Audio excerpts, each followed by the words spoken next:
ഇറാനും അമേരിക്കയും നേരിട്ട് ട്രൈലാറ്ററൽ, പാകിസ്ഥാനാണ് അതിൻ്റെ മീഡിയേഷൻ നടത്തിയത്.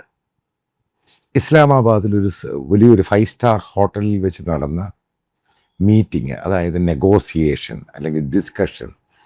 ഇറാൻ പറയുന്നത് വേറെ ഭാഷയാണ്, അവരുടെ ഡിമാൻഡ് എന്നാണ് പറയുന്നത്. അത് ഫ്ലോപ്പായി. മനസ്സിലാക്കുക, ഏറ്റവും ഹൈ പ്രൊഫൈൽ മീറ്റിംഗ് ആണ് ഇറാനുമായിട്ട് നടന്നത്. ലോകം മുഴുവനും വാച്ച് ചെയ്ത് എന്താണ് അതിൻ്റെ ഔട്ട്കം എന്ന് വളരെ ശ്രദ്ധിച്ചുകൊണ്ടിരിക്കുന്ന ഒരു മീറ്റിംഗ് ആണ് കടന്നുപോയത്. അതിന് കംപ്ലീറ്റ് ഫ്ലോപ്പായി. അത് കഴിഞ്ഞ് American vice president JD Vance, അതായത് നല്ല ഡിസ്കഷനായിരുന്നു, പക്ഷേ ഡിസ്കഷൻ അതിനകത്ത് ഒരു എത്തും പിടിയും കിട്ടിയില്ല, അതിനൊരു റിസൾട്ട് ഉണ്ടായില്ല, ഫ്ലോപ്പായി എന്ന് തന്നെ അദ്ദേഹം പറഞ്ഞു. ഇറാൻ പറഞ്ഞത് ആദ്യത്തെ മീറ്റിംഗ് ആണ്, ചിലപ്പോൾ അതിൻ്റെ അകത്ത് റിസൾട്ട് വരണം എന്നില്ല, അതുകൊണ്ട് അതൊരു ഫ്ലോപ്പ് മീറ്റിംഗ് അല്ല, അമേരിക്കൻ ഡിമാൻഡുകൾ ഞങ്ങൾക്ക് മനസ്സിലായി, നേരിട്ട് മനസ്സിലായി, ഫർദർ മീറ്റിങ്ങുകളും അതേപോലെ നെഗോസിയേഷനും ഉണ്ടാകാനുള്ള പോസിബിലിറ്റി ഉണ്ട്, അതുണ്ടാകണം എന്ന രീതിയിൽ തന്നെയാണ് ഇറാനിയൻ ഡിപ്ലോമാറ്റ്സ് ഇതിനെപ്പറ്റി വിവരിച്ചത്, അതായത് പാകിസ്ഥാനിൽ വെച്ച് മീഡിയയുടെ മുമ്പിൽ. ഇനി നമുക്ക് നമുക്കറിയാവുന്ന കാര്യമാണ്, 2 ആഴ്ചയാണ് ട്രൂസ്, അതായത് വെടിനിർത്തൽ. ഈ 2 ആഴ്ചയ്ക്കുള്ളിൽ പ്രധാനപ്പെട്ട ഒരു കീ വിഷയമുണ്ട്. ഹോർമുസിനകത്ത് 15ഓളം ഷിപ്പുകളാണ് കടന്നു പോകാൻ ഇറാൻ അനുവദിക്കുന്നത്. അവർ പറഞ്ഞ് മൈൻസ് പാകിയിട്ടുണ്ട്, കാരണം അത് എവിടെയാണ് അത് റിക്കവർ ചെയ്യാൻ പറ്റത്തില്ല, അതുകൊണ്ട് ലിമിറ്റഡ് ആയിരിക്കണം ഷിപ്പ്. ഈ രീതിയിലാണ് ഇറാൻ അതിനെപ്പറ്റി പറയുന്നത്. അമേരിക്ക അത് ഡീമൈൻ ചെയ്യാൻ സഹായിക്കാമെന്ന് പറഞ്ഞിട്ടുണ്ട്. അമേരിക്കൻ പ്രസിഡന്റ് തന്നെ അതിനെപ്പറ്റി പറയുന്നുണ്ട്. അതിനേക്കാളും പ്രധാനമായിട്ടുള്ള മറ്റൊരു വിഷയമുണ്ട്, അതായത് ഈ ട്രൂസ്, അതായത് സീസ് ഫയർ എന്ന് പറയുന്ന എഗ്രിമെൻ്റ്, അത് ഫർദർ നടന്നില്ല എങ്കിൽ, അതായത് ഈ 2 രാജ്യങ്ങളും തമ്മിൽ ഒരു ടോക്സിൽ കൂടെ ഒരു റിസൾട്ട് ഉണ്ടായില്ല എങ്കിൽ, ഞാൻ നേരത്തെ പല വീഡിയോയിൽ പറഞ്ഞൊരു കാര്യമുണ്ട്, ഗ്ലോബലായിട്ട് ഓരോ ജനത്തെയും ഓരോ മനുഷ്യനെയും ബാധിക്കാൻ പോവുകയാണ്. അതാ കാരണം ഇത്ര ദിവസം കഴിഞ്ഞു, ഏകദേശം 40 ദിവസം കഴിഞ്ഞു. അടുത്ത 10 ദിവസം കൂടെ കഴിയുമ്പോൾ നിങ്ങൾക്ക് മനസ്സിലാക്കുക ഇതിൻ്റെ റിയൽ എഫക്റ്റ് ഗ്ലോബലായിട്ട് ഇന്ത്യ ഉൾപ്പെടെ, കാരണം ഇത് ഉണ്ടാകാൻ പോവുകയാണ്. ഇതിനകത്ത് അമേരിക്ക സക്സസ് ആയെന്ന് പറയാനുണ്ടായ കാരണമുണ്ട്. എന്തുകൊണ്ടാണ് സക്സസ്? അമേരിക്ക പറയും, ഒരു ഇസ്ലാമിക രാജ്യത്ത് ഇറാനുമായിട്ട് ഞങ്ങൾ ടോക്സ് നടത്തി. അമേരിക്കയുടെ വൈസ് പ്രസിഡന്റ് സീനിയറായിട്ടുള്ള അമേരിക്കൻ ഡിപ്ലോമാറ്റ്സ് പോയിട്ടാണ് ടോക്സ് നടത്തിയത്. ഈ പറയുന്ന അറബ് രാജ്യങ്ങളുമായിട്ട് അവരുമായിട്ടൊരു ധാരണയിലെത്തി അമേരിക്കൻ അലയൻസ് പാർട്ട്നേഴ്സ്. അതിനുശേഷമാണ് ഈ ടോക്സുമായിട്ട് മുന്നോട്ട് പോയത്. ഈ രാജ്യങ്ങളുടെ ഡിമാൻഡുകളാണ് ഇറാൻ പൂർണ്ണമായിട്ടും ന്യൂക്ലിയർ വെപ്പൺസ് ഉണ്ടാക്കാൻ പാടില്ല, അത് ഒരു കാരണവശാലും അനുവദിക്കില്ല. അമേരിക്കയെക്കാളും താല്പര്യം ഈ രാജ്യങ്ങളുടേതാണ് ഇസ്രായേലിൻ്റെ ആ പേര് പറയത്തില്ല, പക്ഷെ കൂടുതൽ ഇവർ സ്ട്രെസ് കൊടുക്കുന്നത് അറബ് രാജ്യങ്ങളുടെ ആവശ്യമാണ്. ഇറാന് ന്യൂക്ലിയർ വെപ്പൺസ് ഉണ്ടാകാൻ പാടില്ല, അവർക്കത് സെക്യൂരിറ്റി ത്രെട്ടാണ്. അതേപോലെ അതിനുശേഷം ഉണ്ടായ വാറിന് ശേഷം ഹോർമസ് ഇത് തടയുന്നു. അതും ഈ രാജ്യങ്ങളുടെ സ്റ്റേക്ക് ഹോൾഡേഴ്സാണ്, അവരുടെ ലൈഫ് ലൈനെ ബാധിക്കുന്നു. ഇനി അടുത്ത സംഭവത്തിലോട്ട് കടക്കുകയാണ്, അതാണ് സക്സസ് എന്ന് പറയുന്നത്. പിന്നെ അമേരിക്ക ഒറ്റയ്ക്ക് പോയി യുദ്ധം ചെയ്യുമെന്ന് ഗ്ലോബലായിട്ട് ആരും പറയത്തില്ല. ഇന്ത്യ പറയില്ല. സ്റ്റേക്ക് ഹോൾഡേഴ്സായിട്ടുള്ള പല രാജ്യങ്ങളുണ്ട്. തായ്വാൻ ഓൾറെഡി പറഞ്ഞു കഴിഞ്ഞു, ഗ്യാസും ക്രൂഡും ഈ അറേബ്യൻ രാജ്യങ്ങളിൽ നിന്ന് കിട്ടിയില്ല എങ്കിൽ ചിപ്സ് അവരത് കൊടുക്കില്ല എന്ന് പറഞ്ഞു കഴിഞ്ഞു. കാരണം ഈ രാജ്യങ്ങളെല്ലാം ക്രൈസിസ് ആണ്. ക്രൂഡാണെങ്കിലും അതേപോലെ ഫർട്ടിലൈസർ ആണെങ്കിലും ഗ്യാസ് ആണെങ്കിലും ഈ രാജ്യങ്ങളിലൊക്കെ ക്രൈസിസ് ആണ്. അതായത് ഗ്ലോബലായിട്ട് ഇത് കാണാൻ സാധിക്കുന്നുണ്ട്. ഗ്ലോബൽ സ്റ്റോക്ക് മാർക്കറ്റിൽ നോക്കുകയാണെങ്കിൽ എങ്ങനെയാണ് ഇത് ഫർദർ ഇത് മുന്നോട്ട് പോകുമ്പോൾ ഈ രാജ്യങ്ങളുടെ ആ എക്കോണമിയെ ബാധിക്കുമ്പോൾ ജോബ്, അതായത് തൊഴിലിനെ ബാധിക്കും. ഇതാണ് അതിൻ്റെ പ്രധാനപ്പെട്ട ഘടകം. ഇന്ത്യയുമായി ബന്ധപ്പെട്ട് 1-2 കാര്യം പറയാം. ഇന്ത്യക്ക് ആദ്യം ക്രൈസിസ് ഉണ്ടായിരുന്നു, LPGയുടെ ക്രൈസിസ് ഉണ്ടായിരുന്നു, ക്രൂഡിൻ്റെ ക്രൈസിസ് ഉണ്ടായിരുന്നു, ഷോർട്ടേജ് ഉണ്ടായിരുന്നു. പെട്ടെന്ന് അത് ഇന്ത്യ ഓവർകം ചെയ്തു. പല രാജ്യങ്ങളിൽ നിന്നും ഈ സാധനങ്ങൾ വാങ്ങാൻ തുടങ്ങി. അതേപോലെ 2, 3, 4 ഷിപ്പുകൾ ഇറാൻ്റെ അനുവാദത്തോടു കൂടി നമ്മളത് കൊണ്ടുവന്നു, ഈ അറബ് രാജ്യങ്ങളിൽ നിന്ന് കൊണ്ടുവന്നു. ഇതൊക്കെ ഒരു ഭാഗത്ത് കിടക്കും. അതേപോലെ തന്നെ ഇറാനും നമുക്ക് 2-3 ഷിപ്മെൻറ്റ് തന്നിട്ടുണ്ട് എന്ന് ഗവൺമെൻറ് അല്ല, മറ്റുള്ള പ്രൈവറ്റ് മീഡിയ ഒക്കെ പറയുന്നുണ്ട്. പ്രൈവറ്റ് ചില ഏജൻസികളാണ് പറയുന്നത്. ഗവൺമെൻറ് അതെവിടെയും പറഞ്ഞിട്ടില്ല. കാരണം ഇപ്പോഴും ആ സാങ്ഷൻ എന്ന് പറഞ്ഞ സംഭവം ഇങ്ങനെ നിൽക്കുകയാണ്. എങ്ങനെയായിരിക്കും ഫർദർ ലോകരാജ്യങ്ങളെ അഫക്റ്റ് ചെയ്യുന്ന പോലെ ഇന്ത്യയെ അഫക്റ്റ് ചെയ്യുന്നത്? ആദ്യം മനസ്സിലാക്കേണ്ടത്, ഇന്ത്യയുടെ ഈ അറബ് രാജ്യങ്ങളിലെ ലൈഫ് ലൈൻ എന്ന് പറയുന്നത് ക്രൂഡ് ഓയിലും ഗ്യാസും ആണെങ്കിൽ, ഇന്ത്യ എന്ന് പറഞ്ഞ രാജ്യത്തിൻ്റെ ലൈഫ് ലൈൻ എന്ന് പറയുന്നത് അഗ്രികൾച്ചറാണ്, ഫാമിംഗ് ആണ്. കാരണം ഈ നോർത്ത് ഇന്ത്യയിലെല്ലാം ഈ സീസൺ കഴിഞ്ഞിട്ട് ജൂൺ ജൂലൈയിൽ ഈ അടുത്ത കൃഷി തുടങ്ങാൻ പോവുകയാണ്. അപ്പോൾ അതിന് ഫർട്ടിലൈസർ എന്ന് പറഞ്ഞ സാധനം ഏറ്റവും ആവശ്യം. ഈ സാധനം ഏറ്റവും കൂടുതൽ വരുന്ന ഇവിടെ ഈ പറയുന്ന അറബ് രാജ്യങ്ങളിൽ നിന്നാണ്. ഈ സപ്ലൈ ചെയിനാണ്. ഇത് മറ്റുള്ളിടത്ത് സംഘടിപ്പിക്കാൻ സാധിക്കില്ലേ? ഇന്ത്യ അതേപോലെ തന്നെ ഫർട്ടിലൈസർ മേടിച്ചുകൊണ്ട് യൂറിയൊക്കെ മേടിച്ചുകൊണ്ടിരുന്ന രാജ്യമാണ് ചൈന. ചൈന ഇതങ്ങ് ബ്ലോക്ക് ചെയ്തു. മനസ്സിലാക്കുക, ഇത് മറ്റുള്ള രാജ്യങ്ങളും പല രാജ്യങ്ങളിൽ നിന്ന് വാങ്ങുന്നുണ്ട് വളരെ ദൂരേന്ന്. അപ്പോൾ ആ രാജ്യങ്ങളൊക്കെ ഇതൊക്കെ സപ്ലൈ ചെയിൻ്റെ ഭാഗമായിട്ട്, നേരത്തെയുള്ള കോൺട്രാക്റ്റിൻ്റെ ഭാഗമായിട്ടാണ് ഈ സാധനങ്ങളിന് ഷിപ്മെൻ്റായിട്ട് പല രാജ്യങ്ങളിലോട്ടും പോകുന്നത്. ആ ചെയിൻ പെട്ടെന്ന് ബ്രേക്ക് ചെയ്യുക എന്ന് പറയുന്ന അത്ര ചെറിയ കാര്യമല്ല. അതിന് പ്രശ്നമുണ്ട്. ഈ ക്രൂഡ് ഓയിൽ പോലെ അല്ല ഈ ഫർട്ടിലൈസറുമായി ബന്ധപ്പെട്ട് അത്രമാത്രമേ ഇത് ഉൽപ്പാദിപ്പിക്കുന്നുള്ളൂ. അത് ഈ പറയുന്ന പല രാജ്യങ്ങൾക്കും ഇങ്ങനെ കൊടുത്തുകൊണ്ടിരിക്കുകയാണ്. സപ്ലൈ ചെയിൻ്റെ ഭാഗമായിട്ട് ഗ്രാജുവൽ പ്രോസസ്സിൽ ഇങ്ങനെ വന്നുകൊണ്ടിരിക്കുകയാണ്. അത് പെട്ടെന്ന് അവിടെ നിന്ന് എടുത്തുകൊണ്ട് ഇങ്ങോട്ട് കൊണ്ടുവരിക എന്ന് പറയുന്ന സംഭവം നടക്കുന്ന കാര്യമല്ല. അതാണ് അതിൻ്റെ ഏറ്റവും പ്രധാനപ്പെട്ട വിഷയം എന്ന് പറയുന്നത്. അതായത് ഇന്ത്യയുടെ ഫർട്ടിലൈസർ, അതേപോലെ തന്നെ കെമിക്കൽസ്, ഒരു പാരസെറ്റമോൾ, ചെറിയൊരു ഗുളികയാണ് പാരസെറ്റമോൾ പനിക്കൊക്കെ കഴിക്കുന്നത്.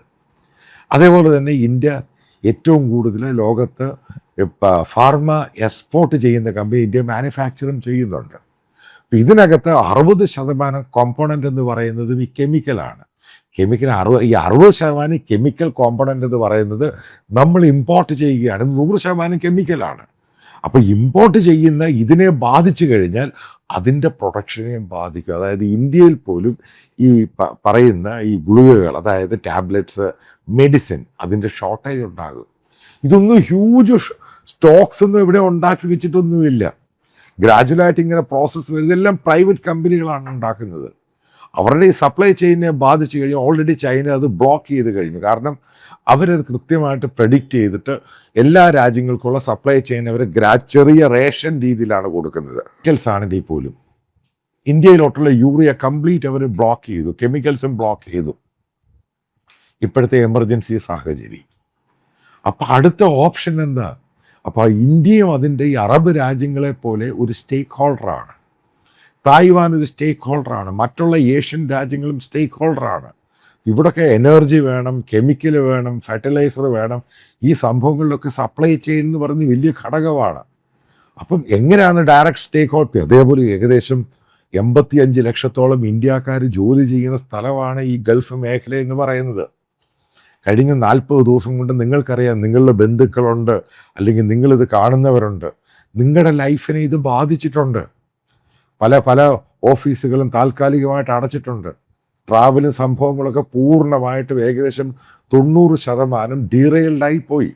അപ്പോൾ ഇതുമായിട്ടൊക്കെ കണക്റ്റഡും ഇൻ്റർ കണക്റ്റഡും ഡയറക്റ്റ്ലി ഇൻഡയറക്റ്റ്ലി ഒക്കെ ജോലി ചെയ്യുന്നവരും ചെറിയ ബിസിനസ് നടത്തുന്നവരെയൊക്കെ ഇത് പൂർണ്ണമായിട്ടും ബാധിച്ചേക്കുകയാണ്. അതുകൊണ്ടാണ് ഇന്ത്യ ഇതിൻ്റെ ഡയറക്റ്റ് സ്റ്റേക്ക് ഹോൾഡറാണ്. നമ്മൾ ഈ പറയുന്ന ക്രൂഡ് എനർജി വാങ്ങുന്ന 44% ഇന്ത്യയുടെ അത് വരുന്ന റെമിറ്റൻസ്, അതേപോലെ തന്നെ കെമിക്കൽസ്, ഈ സംഭവങ്ങൾ ഡയറക്റ്റ് സ്റ്റേക്ക് ഹോൾഡറാണ് ഇന്ത്യ. ആ സമയത്ത് ഈ പാകിസ്ഥാൻ ടോക്കുമായി ബന്ധപ്പെട്ട് ഇന്ത്യൻ മീഡിയ നടത്തിയ ബ്ലണ്ടർ എന്ന് പറയുന്നത്, അതായത് ടോക്സ് ഭയങ്കരമായിട്ട് ആഘോഷിക്കുകയാണ്. അതായത് ഫെയിലിയർ ആയ ടോക്സ് പാകിസ്ഥാനെ അമേരിക്ക ഡെലിബറേറ്റ് ആയിട്ട് ഉപയോഗിച്ചിരിക്കുകയാണ്. ഇസ്ലാമിക രാജ്യം ഇറാൻ്റെ നെയ്ബറാണ്. അതായത് അവിടെ വെച്ച് നടത്തുന്നത് മാത്രമേ ഉള്ളൂ. ആ സ്ട്രാറ്റജി പോലും ഇന്ത്യൻ മീഡിയയ്ക്കും ഈ പറയുന്ന പല എക്സ്പേർട്ടുകൾക്കും മനസ്സിലായിട്ടില്ല.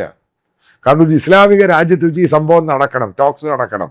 ഇറാൻ പറയുന്ന പോലെ ഹൈ പ്രൊഫൈൽ ആയിട്ടുള്ള അമേരിക്കൻ വൈസ് പ്രസിഡന്റും ഡിപ്ലോമാറ്റ്സും പങ്കെടുക്കുന്നു. അതവർ കാട്ടിക്കൂട്ടി. അപ്പം അതിനകത്ത് അവർ അഡ്വാൻറ്റേജാണ് സ്കോർ ചെയ്തിരിക്കുന്നത്. അതായത് ഇന്ത്യ ഉൾപ്പെടെ, അതായത് ഈ പറയുന്ന ബോധമില്ലാത്ത മീഡിയയല്ല, അതായത് ഇന്ത്യ ഉൾപ്പെടെ ഈ അറബ് രാജ്യങ്ങളും സ്റ്റേക്ക് ഹോൾഡേഴ്സ് ആയിട്ടുള്ള എല്ലാ രാജ്യങ്ങളും അമേരിക്കയോടും അറബ് രാജ്യങ്ങളോട് ആവശ്യപ്പെടുന്നത് എന്തായിരിക്കും? കാരണം സപ്ലൈ ചെയിൻ ഫർദർ സ്റ്റാഗ്നേറ്റഡ് ആകാൻ പാടില്ല, മുടങ്ങാൻ പാടില്ല. അതായത് ഈ ഇന്ത്യയുടെ കർഷകരെ, ഇന്ത്യയുടെ ഫുഡ്, ആഹാരം കാർഷിക രംഗം അതിനെ ബാധിക്കും. ഇന്ത്യയുടെ സപ്ലൈ ചെയിൻ മറ്റുള്ള എനർജിയെ ബാധിക്കും. ഇന്ത്യ അതുകൊണ്ടാണ് പ്രധാനമന്ത്രി പല പൊളിറ്റിക്കൽ ഡെലിഗേറ്റ്സുമായിട്ടും ഓൾ പാർട്ടി ഡെലിഗേറ്റ്സുമായിട്ടും ഡിസ്കഷൻ വളരെ സീരിയസ് രീതിയിൽ നടത്തുന്നത്. ചെറിയ ഗെയിമല്ല ഇത്, നമ്മളെ പൂർണ്ണമായിട്ടും ബാധിക്കാൻ പോവുകയാണ്. അപ്പം ഇതിനൊരു റിസൾട്ട് വേണം. ഇതാണ് അമേരിക്കൻ ടാക്ടിക്സ് എന്ന് പറയുന്നത്. ആദ്യം മനസ്സിലാക്കുക, ഇന്ത്യ ഉൾപ്പെടെ എല്ലാ രാജ്യങ്ങളും അറബ് രാജ്യങ്ങളും ഒന്നടങ്കം ആവശ്യപ്പെടും ഹോർമസ് പിടിച്ചേ മതിയാവൂ. അവിടെയാണ് അമേരിക്ക കൊണ്ടെത്തിക്കുന്നത്. അതാണ് ഗെയിം എന്ന് പറയുന്നത്. അതാണ് പറയുന്നത് അമേരിക്ക ട്രംപിൻ്റെ കയ്യിൽ ട്രംപ് കാർഡ്, അതായത് ഗുലാൻ ട്രംപിൻ്റെ കയ്യിലാണ്, അമേരിക്കയുടെ കയ്യിലാണ്. ഇതൊന്നും അമേരിക്കയ്ക്ക് പ്രശ്നമൊന്നും അല്ല. അവർ അഫ്ഗാനിസ്ഥാനിലും വിയറ്റ്നാമിലും ലോകത്തെവിടെ പോയാലും അവരിതൊക്കെ ചെയ്തുകൊണ്ടിരിക്കും. കാരണം അത് അവരുടെ ഒരു എക്കോണമിയാണ്, വാർ എക്കോണമി. അതിനവർ തടസ്സപ്പെടുത്താൻ കാരണം വീണ്ടും നോക്കുക, അമേരിക്കൻ എക്സ്പോർട്ട് കൂടി, ഡിമാൻഡ് കൂടി. റഷ്യ ഉക്രൈൻ വാർ ഇപ്പോൾ ആരും ചർച്ച ചെയ്യുന്നില്ല. കാരണം ഇത് ലോകത്തെ മുഴുവനും ബാധിക്കുന്ന രീതിയിലായി. അറേബ്യൻ രാജ്യങ്ങളിൽ മിഡിൽ ഈസ്റ്റ് വാർ എന്ന് പറയുന്ന അതിൻ്റെ അകത്ത് സ്പെസിഫിക് ആയിട്ട് ഇറാൻ ഒരു വില്ലനായിട്ട് അങ്ങ് മാറി. അത് വില്ലനായിട്ട് പോർട്രേ ചെയ്യുക, ഇതായിരുന്നു അമേരിക്കയുടെ പദ്ധതി. അതവർ പാകിസ്ഥാനിൽ പൂർണ്ണമായിട്ട് നടത്തിയെടുത്തു.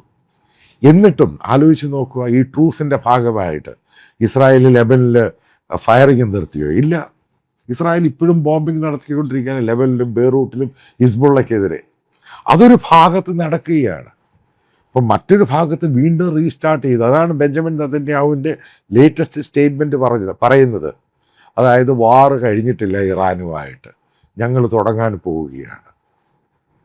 അതെന്ന് പറയുന്നത് വല്ലാത്തൊരു വാറായിരിക്കും. എന്തുകൊണ്ടാണ് വളരെ സൈലൻ്റായിട്ട് ഇറാനെ ഏകദേശം ഒരു 60% സപ്പോർട്ട് ചെയ്തുകൊണ്ടിരുന്ന ഖത്തർ ഇതേപോലെ മീഡിയേറ്റർ റോളൊക്കെ പോയിക്കൊണ്ടിരുന്നത്? അതിനെപ്പറ്റി അടുത്ത വീഡിയോയിൽ പറയാം കൃത്യമായിട്ട്. ഇപ്പോൾ എന്താ ഇറാനെതിരെയായി മാറിയത്? കാരണം ഖത്തറിന് എഫക്റ്റായി. അവരുടെ ഏറ്റവും വലിയ ഗ്യാസിൻ്റെ സംഭവങ്ങൾ അതിനെ അറ്റാക്ക് ചെയ്ത് ഏകദേശം 17% ഈ പറയുന്നവരുടെ ഗ്യാസിനെ ബാധിച്ച് ഗ്ലോബലായിട്ട് പോകേണ്ടതാണ്. കാരണം അത് പണിയെടുക്കാൻ റിപ്പയർ ചെയ്ത് നേരെയാക്കി എടുക്കാൻ വീണ്ടും 4-5 വർഷം എടുക്കുമെന്നാണ് ഖത്തർ ഗവൺമെൻറ് ഒഫീഷ്യലി പറയുന്നത്. അപ്പോൾ അൽ ജസീറ അങ്ങ് മാറി. ഇതാണ് ഞാൻ ഈ പറയുന്നത്. വാറെന്ന് പറയാൻ നമ്മൾ ഇന്ന് കാണുന്ന ഫേസ് അല്ല നാളെ കാണുന്നത്. നാളെ കാണുന്നതല്ല 2 ദിവസം കഴിഞ്ഞ് കാണുന്നത്. ഈ പറയുന്ന അറബ് രാജ്യങ്ങളെല്ലാം ഒറ്റക്കെട്ടായിട്ടങ്ങ് നിന്നു. ഈ സമയത്ത് ഇസ്രായേൽ ഈ രാജ്യങ്ങളിലെല്ലാം അവരുടെ സ്പെഷ്യൽ എൻവോയ്സിനെ, എമിസറി ആൾക്കാരെ വിട്ട് ഈ അറബ് രാജ്യങ്ങളുമായിട്ട് ബന്ധവും ഉണ്ടാക്കി. കാരണം അവർക്ക് സെക്യൂരിറ്റി വേണം. അമേരിക്ക ഇങ്ങനെ ഇറാൻ്റെ മേളിൽ എൻഗേജ്ഡായി. അപ്പോൾ ആ രാജ്യത്തിൻ്റെ സെക്യൂരിറ്റി, അവരുടെ പെട്രോ കെമിക്കൽസും ഓയിൽ പാടങ്ങളും റിഫൈനറി, ഇപ്പോൾ ഇതിനെ സംരക്ഷിക്കണം. ഈ പറയുന്ന അറബ് രാജ്യങ്ങൾക്ക് അതിന് പറ്റിയ ടെക്നിക്കൽ ആൾക്കാരൊന്നുമില്ല. അതാണ് ഇതിൻ്റെ മുതൽ എന്ന് പറയുന്നത്. അൾട്ടിമേറ്റ്ലി ഇതിനകത്തൊരു ബൈ പ്രോഡക്റ്റ് ഉണ്ടാകും. അതാണ് ഇസ്രായേൽ എന്ന് പറഞ്ഞ രാജ്യം ഉണ്ടാക്കാൻ ശ്രമിക്കുന്നതും അതിനകത്ത് അഡ്വാൻറ്റേജ് അവരുണ്ടാക്കിയെടുക്കുകയും ചെയ്യും. പിന്നെ എന്തായിരിക്കും ഉണ്ടാകാൻ പോകുന്നത്? ഉറപ്പായിട്ട് ഈ 2 ആഴ്ചത്തെ ട്രൂസൊക്കെ കഴിഞ്ഞ് കഴിയുമ്പോൾ കൂടുതൽ വിഗറസായിട്ട് ഹൈ വോൾട്ടേജിൽ ഹാർഡ് ഹിറ്റ് ഇറാൻ്റെ ഇൻഫ്രാസ്ട്രക്ചറും പവർ പ്ലാന്റും ഒത്തിരി ആൾക്കാർ മരിക്കും. അതേപോലെ തന്നെ അവരുടെ ഗ്യാസ്, ഈ ഖർഗ് ഐലൻഡ് ഇവിടെ കയറി അടിക്കും. അടിച്ചു കഴിയുമ്പോൾ 2 ആഴ്ച അല്ലെങ്കിൽ 3 ആഴ്ച അവർ ഹിറ്റ് ചെയ്യും. അവർ ഈ അറബ് രാജ്യങ്ങളിൽ വീണ്ടും അതേപോലെ തന്നെ ഹിറ്റ് ചെയ്യാൻ ശ്രമിക്കും. ശരിക്കും ചെറിയ രീതിയിലല്ല, ശരിക്കും ശ്രമിക്കും. അത് ഏകദേശം 2 ആഴ്ച 3 ആഴ്ച നീണ്ടു നിൽക്കും. അതിനുശേഷം ഈ പറയുന്ന ഇറാൻ സറണ്ടർ ചെയ്യും. ഇതാണ് അമേരിക്കയുടെയും താല്പര്യം. അമേരിക്കയ്ക്ക് ഒരു പാർഷ്യൽ സീസ് ഫയറിനോടൊന്നും താല്പര്യമൊന്നുമില്ല. ഒന്നില്ലെങ്കിൽ ഇറാൻ കംപ്ലീറ്റ് ആയിട്ട് സറണ്ടർ ചെയ്യണം. ഈ ഓയിലിൻ്റെ കൺട്രോൾ അമേരിക്കയുടെ കയ്യിൽ വരണം. അതുതന്നെയാണ് അവരുടെ ഉദ്ദേശ ലക്ഷ്യം. അത് കൺട്രോൾ വന്നു കഴിഞ്ഞാൽ അവർക്ക് ചൈന ഉൾപ്പെടെയുള്ള രാജ്യങ്ങളെ കൺട്രോളിൽ നിർത്താൻ സാധിക്കും. അപ്പോൾ വാറിന് എപ്പോഴും ഒരു ഒബ്ജക്റ്റീവ് ഉണ്ട്, ഉദ്ദേശ ലക്ഷ്യമുണ്ട്. അപ്പോൾ അതിൻ്റെ ഓരോ ഭാഗമായിട്ട് ഡിസ്കഷൻ, സ്ട്രാറ്റജി, ഈ നെഗോസിയേഷൻ, ആ നെഗോസിയേഷൻ എന്നൊക്കെ പബ്ലിക്കായിട്ട് പറയും. അത് കാണിക്കുകയും ചെയ്യും, പബ്ലിക്കിന് മുമ്പിൽ ഇതെല്ലാം കാണിക്കുകയും ചെയ്യും. അപ്പോൾ ഈ രാജ്യങ്ങളെല്ലാം കാരണം ഈ സ്റ്റേക്ക് ഹോൾഡേഴ്സ് ആയിട്ടുള്ള ഈ വാറുമായിട്ട് ദുരിതം അനുഭവിക്കുന്ന രാജ്യങ്ങളുണ്ട്. ഇവരെല്ലാം കൂടെ അമേരിക്കയോട് പറയും, നിങ്ങൾ ചെയ്തേ മതിയാവത്തുള്ളൂ, എന്തെങ്കിലും ഒരു വഴി കണ്ടുപിടിക്കണം. അപ്പോൾ അമേരിക്കയുടെ മുമ്പിലുള്ള അടുത്ത ഓപ്ഷനാണ് ഇറാനെ അങ്ങ് തകർക്കുക, ഇറാനെ അങ്ങ് കത്തിക്കുക. അതിനകത്ത് ഇസ്രായേലിനെയും കൂടെ ചേർക്കും, UAE കൂടെ വരാൻ, സൗദിയോടും കൂടെ വരാൻ പറയും. ഇപ്പോൾ ജോയിൻ്റ് ആയിട്ട് ഇനിയും യൂറോപ്യൻ രാജ്യങ്ങൾക്കും മിണ്ടാൻ പറ്റത്തില്ല, അവരും കംപ്ലീറ്റ് ഐസൊലേറ്റഡായി. ഏറ്റവും കൂടുതൽ ഈ അറബ് രാജ്യങ്ങളിൽ ഓയിൽ ഉപയോഗിക്കുന്നത് യൂറോപ്യൻ രാജ്യങ്ങളാണ്. ഹോർമസ് അടച്ചു. കാരണം അവർ ഈ പറയുന്ന ഇറാൻ ഈ പറയുന്ന $2 മില്യൺ വെച്ച് ഹോർമസിൽ കൊടുക്കുക എന്ന് പറയുന്നത് അക്സെപ്റ്റബിൾ അല്ല. ലോകത്തൊരു രാജ്യം അക്സെപ്റ്റ് ചെയ്തില്ല. ഇന്ത്യ അക്സെപ്റ്റ് ചെയ്യാൻ പറ്റുമോ? ലോകത്ത് ഏത് രാജ്യം അക്സെപ്റ്റ് ചെയ്യാൻ പറ്റും? കാരണം അത് നടക്കുന്ന കാര്യമല്ല. ഈ പറയുന്ന ഗൾഫ് ഓയിലിൻ്റെ വില വീണ്ടും ഭയങ്കരമായിട്ട് അങ്ങ് ഷൂട്ട് ചെയ്യും. അപ്പോൾ റീബിൽഡിങ്ങിനൊക്കെ ഫർദറാണ് ഈ ടോക്സ്. അതേപോലെ ചില പത്രങ്ങളൊക്കെ പറഞ്ഞു, ചില ടി വി ചാനലൊക്കെ ഇങ്ങനെ ഫ്ലാഷ് അടിച്ചുകൊണ്ടിരുന്നു, ഇറാൻ്റെ ഫ്രീസ് ചെയ്ത അസറ്റുകൾ റിലീസ് ചെയ്യുന്നത്. ഇതൊന്നും മണ്ടത്തരമോ ഇതൊക്കെ പറയുന്നത് ബേസിക്കലി. കാരണം ടോക്സ് സ്റ്റാർട്ട് ഇതൊക്കെ ടോക്സിൻ്റെ അവസാനം ഇതൊക്കെ ഉണ്ടാകും. പക്ഷെ അതൊക്കെ ആദ്യമൊന്നും ഉണ്ടാവത്തൊന്നുമില്ല. അത് ഇറാൻ എന്തൊക്കെയാണ് ബെനിഫിറ്റായിട്ട് കൊടുക്കാൻ പറ്റുന്നത്, അതായിരിക്കും ഈ പറയുന്ന ഫ്രീസ് ചെയ്ത അസറ്റുകൾ കൊടുക്കും, മറ്റുള്ള സംഭവങ്ങൾ, ടെക്നിക്കൽ അസിസ്റ്റൻസ് കൊടുക്കും. ഇതൊക്കെ ഫൈനൽ സ്റ്റേജിലേ വരത്തുള്ളൂ. ഫസ്റ്റ് സ്റ്റേജിലുള്ള ടോക്സ് എന്ന് പറയുന്നത് പ്രധാനമായിട്ടും എൻറിച്ച് യുറേനിയം തന്നെയാണ്. അത് കഴിഞ്ഞ് ഹോർമുസ്. ഇത് രണ്ടുമാണ് പ്രൈമറി ആയിട്ടുള്ള കാര്യം. പിന്നെ ലോങ് റേഞ്ച് മിസൈൽസ്, അതേപോലെ തന്നെ ഈ മറ്റുള്ള ഈ ഷോർട്ട് റേഞ്ചും ലോങ് റേഞ്ചും മിസൈൽസ് ഇൻസ്പെക്ടേഴ്സിനെ കാരണം വരണം. അതേപോലെ ഇറാൻ ഉപയോഗിക്കുന്ന ന്യൂക്ലിയർ പവർ പ്ലാന്റുകൾ, അതിന് ഇൻസ്പെക്ടേഴ്സ് അമേരിക്കൻസ് ആയിരിക്കണം. ഇതൊക്കെയാണ് ആദ്യത്തെ അജണ്ടകൾ. ബാക്കിയുള്ള ഫ്രീസ് ചെയ്യുന്ന അൺഫ്രീസ് ചെയ്യുന്ന അസറ്റുകളിലൊക്കെ ലേറ്റർ സ്റ്റേജിലേ വരത്തുള്ളൂ. ഇതൊക്കെ ശരിയായി വരുവാണെങ്കിൽ അത് തുറന്നു കൊടുക്കും. അത് മാത്രമേ ഉള്ളൂ അതിൻ്റെ. കാരണം ഇവരുടെ കാര്യങ്ങളൊക്കെ നടന്നു. അതായത് ഇസ്രായേലിനെതിരെ ഒരു പ്രശ്നം ഉണ്ടാവത്തില്ല. അറബ് രാജ്യങ്ങൾക്കെതിരെ ഈ പ്രോക്സീസിനെ, ഹിസ്ബുള്ള, ഹമാസ്, ഹൂത്തികൾ ഒരു പുല്ലും ഉണ്ടാക്കാൻ പറ്റത്തില്ല. അങ്ങനെ രീതിയിലുള്ള ടോക്സിൽ വന്ന് അതിൻ്റെ ഫൈനൽ റിസൾട്ടായിരിക്കും ഞാൻ ഈ പറഞ്ഞ പോലെ ഈ എൻഡ് ഗെയിമിലാണ് ഏറ്റവും അവസാനമാണ് ഇങ്ങനെയുള്ള ഫ്രീസും അൺഫ്രീസും ഒക്കെ ഉണ്ടാകുന്നത്. ഇപ്പോൾ ഇറാൻ്റെ ആദ്യത്തെ ആവശ്യമായിരുന്നു ഹിസ്ബുള്ളയുടെ കാര്യം. അമേരിക്ക പറഞ്ഞ ആ ടോപ്പിക് എടുക്കത്തില്ലെന്ന് പറയും. കാരണം സീസ് ഫയർ, അതായത് ലെബനിൽ അമേരിക്ക അത് ആദ്യമേ തള്ളിക്കളഞ്ഞു. അത് ഇറാൻ പറഞ്ഞ 15 സംഭവങ്ങളും പൂർണ്ണമായിട്ടും തള്ളിക്കളഞ്ഞു. അമേരിക്ക ആദ്യം പറഞ്ഞു, നിങ്ങൾ ഈ പറയുന്ന 3 or 4 ആദ്യത്തെ സംഭവങ്ങൾ കൊണ്ടുവരിക, അതിനുശേഷം ഫർദർ നമുക്ക് ടോക്സ് നെഗോഷിയേറ്റ് ചെയ്ത് സംസാരിക്കാം. ഇവിടെയാണ് ഉടക്ക് വീണത്. ഏതായാലും ഇത് അമേരിക്കയ്ക്ക് അഡ്വാൻറ്റേജ് ആണ്. ഇതൊരു കാരണവശാലും ഇറാൻ അഡ്വാൻറ്റേജ് അല്ല. അതിനകത്ത് പറയാനുണ്ടായ കാരണം, ഇറാൻ പറഞ്ഞു അവർ ടോക്സ് നടത്താൻ പോകുന്നില്ല, ബാക്ക് ഡോർ ടോക്സ് എല്ലാം നിർത്തി. ഇതെല്ലാം പിന്നീട് നമ്മൾ കണ്ടു. ഇറാൻ ടോക്സിന് ആദ്യം വന്നു. അതായത് ഇറാൻ നേരത്തെ ഞാൻ ആ പറഞ്ഞ വീഡിയോയിൽ പറഞ്ഞ പോലെ ഇറാൻ ഏകദേശം സറണ്ടേർഡ് രീതിയിലാണ്. അവർ ആദ്യത്തെ ടോക്സിൽ സറണ്ടർ ആകും, ചിലപ്പോൾ അടുത്ത ടോക്സിൽ അവർ പൂർണ്ണമായിട്ട് സറണ്ടർ ആകും. അല്ലെങ്കിൽ ഉണ്ടാകാൻ പോകുന്നത് ഞാൻ ഈ പറഞ്ഞതുപോലെ ഇറാൻ എന്ന് പറഞ്ഞ രാജ്യത്തെ പൂർണ്ണമായിട്ടും ഈ ഭൂമിയിൽ നിന്ന് ഇല്ലാതാക്കി കളയും. ഇതായിരിക്കും അമേരിക്കയുടെ മുന്നിലുള്ള ചോയ്സ്. അതിനവർക്ക് സപ്പോർട്ട് ചെയ്യുന്നത് സ്റ്റേക്ക് ഹോൾഡായിട്ടുള്ള രാജ്യങ്ങൾ, ഇന്ത്യ ഉൾപ്പെടെയുള്ള രാജ്യങ്ങളും അറബ് രാജ്യങ്ങളും അമേരിക്കയെ സപ്പോർട്ട് ചെയ്യും. ജോയിൻ്റ് ആയിട്ടുള്ള ഓപ്പറേഷൻ അറബ് രാജ്യങ്ങളും ഈ പറയുന്ന യൂറോപ്യൻ രാജ്യങ്ങളും കൂടെ ചേർന്ന് ഇറാനെ അങ്ങ് കത്തിക്കും. ഇതാണ് ഫൈനൽ ഉണ്ടാകാൻ പോകുന്നത്.